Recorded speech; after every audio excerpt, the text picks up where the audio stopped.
ताहिरान ते वाशिंगटन के दरमियान जोड़ा एक पाकिस्तान ते कतर की सालसी होने वाला इस्लामाबाद मुआहदा अज उदी जड़ा है वो तारीख आखिरी है और ख़त्म हो गया। 2 महीनों की इस मुद्दत के दौरान अमरीका ते ईरान के दरमियान कोई हतमी मुआहदा ते गलबात नहीं हो सकिया ते गलबात जी तत्तुल शिकार है। इस सूरत हाल तो बाद जड़ा ईरान ने अपनी दिफाई हिकमत अमली जड़ा है हमलावर हिकमत अमली बदलने का इशारा भी दे दिता है। ईरान ते अमरीका के दरमियान इस साल फरवरी जंग शुरू हुई सी जिस दी वजह खलीज फारिस बहरी जहाज़ों की आमदरफ्त ते दुनिया भर तेल की तरसील बुरी तरह मुतासर हुई। तनाज़े जो हल करने 17 जून को पाकिस्तान ते कतर दी कोशिशों दो मुल्कों के दरमियान एक 14 नुकात उत्ते मुश्तमिल आरजी मुआहदा तय पाया सी जिसका मकसद जंग नूं मुस्तकिल तौर उत्ते रोकना सी। इस मुआहदे के तहत दोवां जिहड़े ये पार्टीज सन उन्होंने 60 दिन के अंदर अंदर जो हतमी मुआहदा करना सी पर जड़ा है वो गलबात थोड़े अरसे बाद नाकामी का शिकार हो गई। अमरीका तो ईरान के दरमियान जड़ी जंगबंदी के मुज़ाकरात का मामला जड़ा है हुण एक नहायत अहम मोड़ पर पहुँच चुके हैं। एक पासे ईरान ये कह रहा है कि 18 जून की जी मुफाहमती यादाश्त है उस तो बाद जेर बहस आने वाली 60 दिन की जी मुज़ाकराती मुद्दत सी उसकी हुण कोई हैसियत नहीं रही। दूजे पासे तहरान अपना हुरमज़ उत्ते अमरीका को खुली धमकी दे रहा है तो तीजे पासे खलीज के वो मुल्क जेडे लंबे अरसे तो अमरीका के करीबी इत्तेहादी सन हुण खुद वाशिंगटन की हिकमत अमली तो बेचैन नज़र आ रहे हैं। सवाल यह है कि क्या अमरीका तो ईरान जोड़ा एक सफारती हल है उसकी गुंजाइश वाकई घटती जा रही है या परदे के पीछे हुण भी कोई ऐसा रस्ता मौजूद है जोड़ा दोवां मुल्कों को दोबारा मुज़ाकरात की मेज़ उत्ते ले आ सके।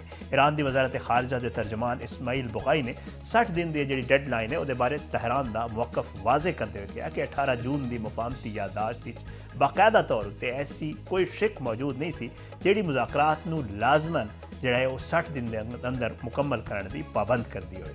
उन्होंने मुताबिक तकरीबन 60 दिन का अरसा सिर्फ 2 बुनियादी मामलात उत्ते मुज़ाकरात लई ज़ेरे गौर आया सी। ईरान उत्ते आयद पाबंदियां खत्म करना ते ईरान के जोहरी प्रोग्राम नाल मुतल्लिक मामला। तहरान का कहना है कि जे इस मुद्दत के दौरान हतमी मुआहदा नहीं भी होता तो मुज़ाकराती मुद्दत तोसी मुमकिन सी पर ईरान के मुताबिक असल मसला उत्थे पैदा होया जदों अमरीका ते मुफाहमती यादाश्त अमरीका ने जड़ा मुफाहमती यादाश्त उत्ते दस्तखत होने तो चंद हफ्ते बाद ही इसकी संगीन ते वसी पैमाने उत्ते खिलाफ वर्जी कर दी।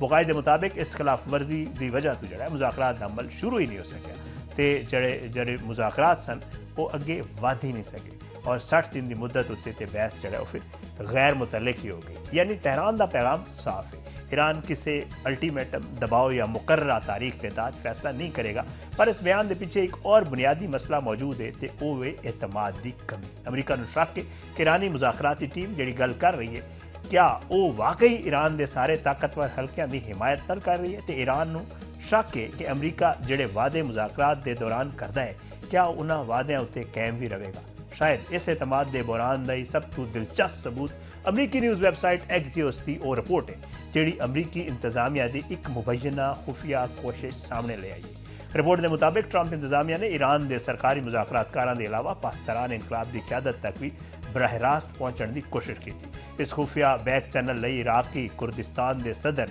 निचिरवान बारजानी राबता किया गया क्यों जो उन्होंने वाशिंगटन ते तहरान दोवां नाल जड़ा आला सतह के ताल्लुकात मौजूद ने। एक्सियोस के मुताबिक मई के दरमियान जड़ा उस वेले भी अमरीकी डायरैक्टर नेशनल इंटैलीजेंस तुलसी गबार्ड ने निचरवान जड़ा वो फोन करके पाकिस्तान इनकलाब के कमांडर जनरल अहमद वाहिदी तक रसाई हासिल करने मदद मंगी। बारजानी का इंतखाब भी अहम सी वो ईरान इराक जंग के दौरान ईरान रह तहरान यूनिवर्सिटी तो तालीम हासिल की फारसी उत्ते अबूर रखते हैं तो ईरानी हुकूमत के कई आला अहदेदारों ते पाकिस्तान इनकलाब के सीनियर रहनुमावां नाल उन्हां दे ज़ाती ताल्लुकात मौजूद ने। अमरीकी हुकाम मुबैना तौर पर यह जानना चाहते सन कि ईरानी मुज़ाकरातकार जड़े ने उन्हां दियां शर्तां उत्ते जिहड़ियां शर्तां उत्ते गल कर रहे हैं क्या पाकिस्तान इनकलाब भी इन्हां नाल मुतफिक ने या उन्होंने अपने कुछ मजीद मुतालबात भी हैं। यानी वाशिंगटन सिर्फ मुज़ाकराती टीम की गल सुन के मुतमईन नहीं हो रहा सी वो ईरान के असल ताकतवर सिक्योरिटी ढांचे की हिमायत की तस्दीक भी चाहता सी। रिपोर्ट के मुताबिक बारजानी ने पाकिस्तान इनकलाब बीच मौजूद अपने राबतों के जरिए पैगाम पहुँचाया तो 14 मई को अरबल एक महफूज इनक्रप्टेड राबते के जरिए जनरल अहमद वाहिदी नाल गलबात हुई। बारजानी ने पूछा कि क्या वो ईरानी मुज़ाकरातकारों के मौकफ नाल मुतफिक ने। जवाब जनरल वाहिदी ने आख्या कि वो इन्हों ने और पाकिस्तान इनकलाब के मुज़ाकरात के जरिए तनाज़े दा हल जिहड़ा है वो भी चाहती है। इस राबते तो बाद अमरीकी इंतजामिया ने मुबैना तौर पर एक और तजवीज़ सामने रखी कि अरबिल अमरीकी ते ईरानी आला मुज़ाकरातकारां दी खुफिया मुलाकात करी जाए, पर इत्थे मसला मुज़ाकरात का नहीं सिक्योरिटी का बन गया। ईरानी हुकाम को खदशा सी कि इराकी कुर्दिस्तान इसराइली इंटैलीजेंस के जराए मौजूद ने ते अरबिल ईरानी अहदेदारां नूं निशाना बनाया जा सकता है। इसलिए यह मुलाकात अमली शक्ल जड़ा है वो ना हासिल कर सकी। ये पूरी कहानी दसती है कि मुज़ाकरात दा रस्ता मुकम्मल बंद नहीं होया, पर उन्होंने रस्तियां उत्ते एतमाद, सिक्योरिटी ते सियासी अख्तियार दे सवाल खड़े ने। तो जदों सफारती महाज उत्ते यह गैर यकीनी है, उदों फौजी महाज उत्ते बयानबाजी मजीद सख्त होती जा रही है। ईरानी फौज के सरबराह मेजर जनरल अमीर हातमी ने अमरीका को खबरदार किया है कि अपना हुरमज उत्ते कब्जा या कंट्रोल कायम करने की कोई भी कोशिश अमरीका को पछतावे उत्ते मजबूर कर देगी। उन्होंने मुताबिक ईरानी मुसल्ला अफवाज हर दुश्मनाना मनसूबे के मुकाबला करने लई मुकम्मल तौर पर तैयार ने ते मुल्क के मफादात की हिफाजत लई जरूरी कदम जरूर लैणगे।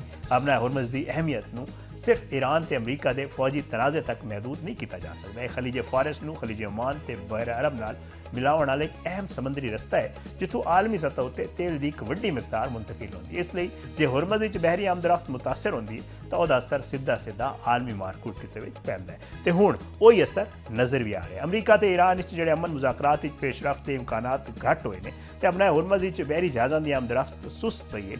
ਉਹਦੇ कारण ਜਿਹੜਾ तेल ਦੀਆਂ ਕੀਮਤਾਂ पिछले हफ्ते के इजाफे तो बाद भी बुलंद सतह उत्ते रॉयटर्स के मुताबिक पीर नूं ब्रेंट ਜਿਹੜਾ खाम तेल है वो तकरीबन $88.55 फी बैरल तो जदों कि अमरीकी वेस्ट टैक्सास इंटरमीडिएट जोड़ा है वो तकरीबन $82.26 फी बैरल उत्ते सी। दोवां जोड़ा है आलमी बेंचमार्क पिछले हफ्ते तकरीबन 5% तो वध जोड़ा है वो ये दोवें महंगे हुए हैं। तेल दी कीमतें इस इजाफे के पिछे अपना हुरमज जोड़ा है वो अबूज़ैबी नेशनल आयल कंपनी के जेर इंतजाम टैंकरां उत्ते हमले तो सऊदी अरामको की एक रिफाइनरी उत्ते हमला भी जोड़ा है वो अहम अवामिल सन। पर आलमी मार्केट की असल तशवीश हुण ये है कि जे अमरीका तो ईरान मुज़ाकरात दोबारा शुरू ना होए तो हुरमज रुकावट मजीद वधी तो आलमी तेल सप्लाई उत्ते कितना एक असर पै सकता है। यानी ईरान तो अमरीका की जंग का असर सिर्फ जंगी मैदान तक महदूद नहीं रहा, ये हुण आलमी तवानाई की सप्लाई ते मैशत तक भी पहुँच चुके हैं। तो ईरान के अंदर भी मुआशी दबाव एक वड्डा मसला बनता जा रहा है। ईरानी नायब सदर अवल मोहम्मद रजा आरिफ ने खबरदार किया कि ईरान नूं आउण वाले दिनां विच मजीद इकतसादी दबाव, पाबंदियां ते महंगाई का सामना करना पै सकता है। उन्होंने अमरीका ते इसराइल उत्ते इल्ज़ाम लाया कि फौजी महाज उत्ते अपने मकासद हासिल न कर सकण तो बाद हुण ईरान के खिलाफ माशी जंग शुरू कर दी गई है।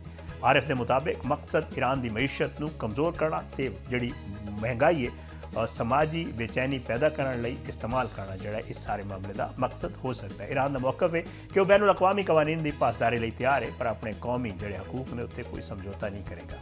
पर इस सारे बहरान का दबाव सिर्फ ईरान उत्ते नहीं पै रहा। वाशिंगटन पोस्ट की रिपोर्ट के मुताबिक खलीज के अमरीकी तादी मुल्कों की भी जी बेचैनी है वो वधदी जा रही है। सऊदी अरब, मुत्तहदा अरब अमारात, कतर, कुवैत ते बहरैन ये सवाल उठ रहा है कि जे जंग लंबी होती है तो सफारती हाल सामने नहीं आता तो इस तनाज़े की कीमत आखिर किन्नी सानू अदा करनी पएगी। कुछ खलीजी मुल्क अपनी सरजमीन उत्ते मौजूद अमरीकी फौजी तनसीबात की मेज़बानी के फायदे उत्ते भी सवाल करन पै गए।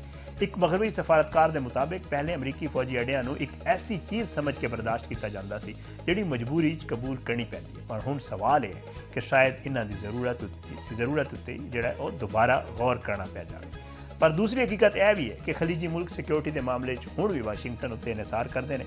फौजी साजो समान, गोला बारूद ते इंटैलीजेंस समेत कई शोबे अमरीका इन्हां दा बुनियादी सिक्योरिटी पार्टनर है। सो खलीजी रियासतां एक अजीब सूरत हाल है। एक पासे अमरीका की सिक्योरिटी छतरी की लोड़ है तो दूजे पासे वो जंग नूं मजीद फैलदा नहीं वेखना चाहते। तो इस सूरत हाल पाकिस्तान ते कतर की सफारती अहमियत जो है वो दिन ब दिन वधदी जा रही। दोवां मुल्कां अमरीका ते ईरान मुस्तकिल जंगबंदी ते अमन लई फरीकैन नाल राबते ने और नाल ही एग्जियस के मुताबिक जोड़ा नचरवान बारजानी ने हाल दोबारा वाइट हाउस नाल राबता करके अमरीका ते ईरान मुज़ाकरात बहाल करवाने की मदद की पेशकश भी की। और हुण जो है असल सवाल सिर्फ 60 दिन की डेडलाइन का नहीं, असल सवाल यह है कि क्या अमरीका ते ईरान एतमाद की एक कमी खत्म हो सकती है, क्या खुफिया बैक चैनल जोड़ा है दोबारा खुल सकता है और क्या पाकिस्तान, कतर या कोई होर साले दोवां फरीकां नूं मुज़ाकरात की मेज़ उत्ते वापस लिया सकता है। तो सब तो वड्डा सवाल कि अपना हुरमज की कशीदगी सफारती हालतू जोड़ा है वो जन्म देगी या इस तो होर वड्डा फौजी ते माशी बहरान जोड़ा है कोई होर ही पैदा होएगा। क्योंकि अगला कदम सिर्फ तेहरान ते वाशिंगटन का मामला नहीं होएगा। अपना हुरमज हुण जोड़ा है ये होने वाला ਇੱਕ ਵਾਕਿਆ ਜਿਹੜਾ ਹੈ ਉਹ ਤੇਲ ਦੀ ਆਲਮੀ ਕੀਮਤ ਬਦਲ ਸਕਦਾ ਹੈ। ਤੇਲ ਦੀ ਕੀਮਤ ਵਿੱਚ ਇਜ਼ਾਫਾ ਦੁਨੀਆ ਭਰ ਦੀ ਮਹਿੰਗਾਈ ਨੂੰ ਮੁਤਾਸਰ ਕਰ ਸਕਦਾ ਹੈ ਤੇ ਜੰਗ ਦਾ ਮਜ਼ੀਦ ਫੈਲਾਓ ਪੂਰੇ ਖਲੀਜ ਦੀ ਸਿਕਿਉਰਿਟੀ ਸੂਰਤ ਹਾਲ ਨੂੰ ਤਬਦੀਲ ਕਰ ਸਕਦਾ ਹੈ। ਸੋ ਇਹ ਸਾਰਾ ਮਾਮਲਾ ਜਿਹੜਾ ਹੈ ਉਹ ਮੁਜ਼ਾਕਰਾਤ ਦੇ ਰਸਤੇ ਦੇ ਹਵਾਲੇ ਨਾਲ ਹੈ। क्या वो बंद होया या खुला है या सिर्फ नज़र नहीं आ रहा। तो जो परदे के पीछे कोई गलबात हो रही है तो वो जंग में रोक सकती है